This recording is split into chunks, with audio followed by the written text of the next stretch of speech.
Mother. You're welcome to Popkorn, the life of Modenine. Popcorn. Episode Abamaya. Abama Black Lives. Episode 14. 14, the magic number. All right, that's a lucky 2 times.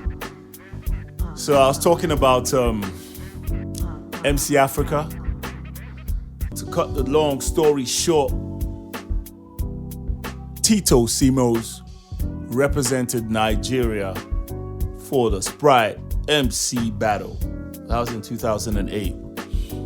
And me, Blaze Ikechukwu, I think, and Leslie Kasumba from Uganda. She was based in South Africa. She's a hip-hop head. She later headed Channel O, and she later relinquished her hip-hop headishness. She later relinquished it when she now said her name is Doro Leslie. And she told me that I don't listen to hip-hop that much anymore because hip-hop is not very interesting anymore. I was like, whoa. You know, it's crazy how a lot of people jumped on the Afrobeat wave and decided to turn their backs on hip-hop. But for me, I just feel it's all music. You can enjoy Afrobeat and enjoy hip-hop. You can enjoy jazz, blues, reggae, rock and roll. It's just music. You don't have to relinquish your hip-hopness for any other genre of music. But I don't really care, man. That's her business, man. So yeah, we got to South Africa. It was all good again. Like, South Africa happened to be one of my favorite places to visit because I had quite a few friends there. Proverb. I remember me and Proverb just riding in his car. He was doing something for Audi. Was it Audi? I think it was Audi. Proverb, correct me if I'm wrong. He was doing some advert promotion for a car company, and he pulled up in this new whip. And he was like, Mode, I'm coming to get you. He came to the hotel. I'm coming to get you, man. We'll go do a track. So he pulled up in this new whip and we went to the studio. And then while we were on our way, I think the studio was quite far from my hotel. He was just popping in CDs, beats. There was a guy called Nyams. He's a producer. There were several other producers, but he was just playing me random beats and we were just freestyling in his whip. Proverb can freestyle, man. Proverb is super dope. That's one of the MCs in Africa. I just look at him like, wow. There are few MCs that really do it for me. Proverb, is it Stoogie G? That's Tumi, Proverb, Zobs.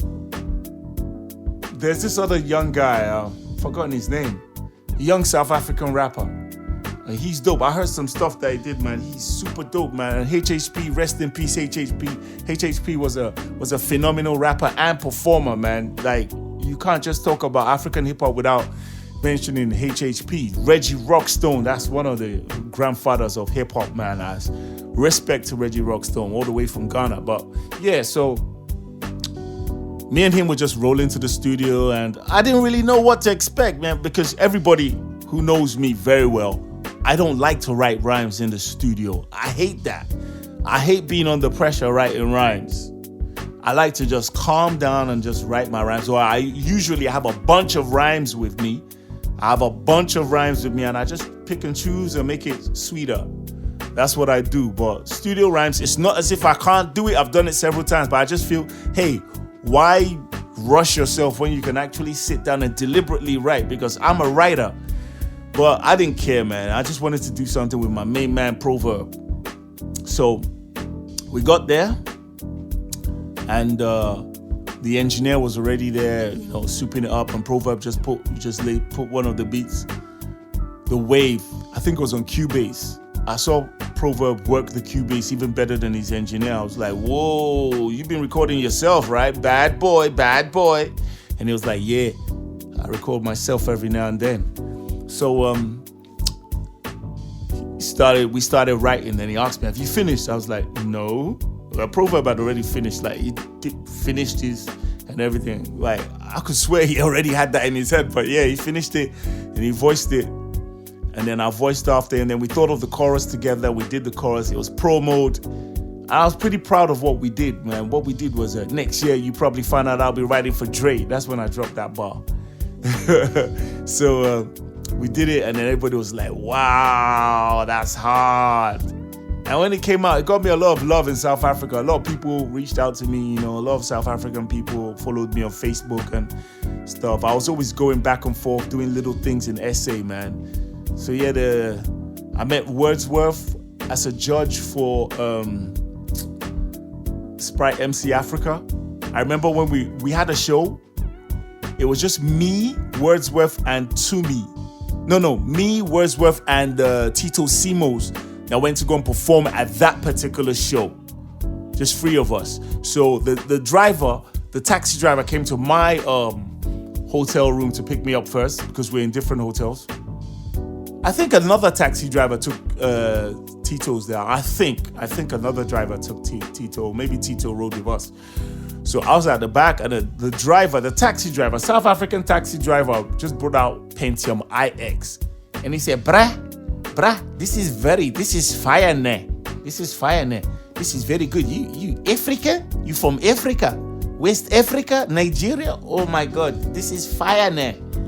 And he put it in, and we were playing it. And I think we were on the track 360 Poetry when we went to pick Wordsworth for Punchlines, and Wordsworth, the guys that did a collaboration with Wordsworth has he has a Grammy, I think with Tribe Called Quest. Punchline of Wordsworth, they did a song with Tribe Called Quest. Veteran MC, freestyler, crazy man.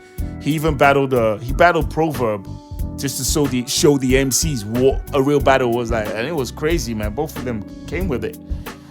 I won't lie, man. I wouldn't have stood a chance at that time, man. But writing, that was my thing. So we were playing 360 Poetry when we went to go and pick Wordsworth up, and he jumps in the car, and we're riding for like 15 seconds. Then he goes, "Who's this?" And then the taxi driver just said, "It's this brother there. It's this brother there. It's fire. It's Modenine." So he was like, "Oh, it's your music?" And I was like, "Yeah, you want a copy?" I gave him a copy. But you see, as a fan of hip hop, I bought Emcee. My copy was one of these paper copies, so it was nothing to me. I gave Proverb. I gave Wordsworth, and I bought the Emcee. I went to him. I was like, "Do you have the new Emcee?" And he was like, "Oh, I just have a few left." And I told him to bring it. I got money from, because I didn't have cash on me right there. I took money from someone who I was with. I can't remember. And I bought that from him. And then I also bought 2 of his mixtapes. I think those 2 mixtapes are at home. They're in Nigeria right now, my sister's crib. So we went to the place, and Tito performed. They just played any beat for him, and he performed, and he killed it. South Africa, you see, this crowd is a hip hop crowd. They listen, and they were feeling it. They were vibing. It was mad. Tito jumps off stage, and there's this South African rapper that I like. His name is Emphatic Thabs. Hyperbolical hyphens. He has this South African accent. I rap it in the hyperbolical hyphens. He raps like that, just very deliberate. I just liked it. But I knew of him from the videos channel. Videos I used to watch back in the day. I used to really like his music. His music was crazy, off the hook. It was just something different, esoteric. But when he jumped on stage, I don't know whether he was drunk or whatnot. He couldn't he couldn't do much. I was like, what's happening? And they were like, boo, boo. I was like, what? Is this what they do to their heroes? It was really sad. Then he jumps off stage. And then I go on stage and I perform. I found out that people in South Africa, they really like MF Doom. So I was doing a tribute, and I put Sean Price, like Onion Head. That's one of my favorite, tracks and everything. They were like, yeah, we like MF Doom. MF Doom. I was like, all right. Shout out to MF Doom then, whatever. And then I continue rapping. Like I rapped 360 Poetry, and they went crazy. And then Wordsworth jumps on stage. Now, he doesn't even perform one song that he has recorded. He freestyled the whole set. And he even used my name to freestyle. I was really proud. I was like, woo! I think I got the video, but I lost it. I don't know where that video is. Wordsworth used my name to freestyle, and I felt really proud. Like, wow, man, I'm actually doing something right.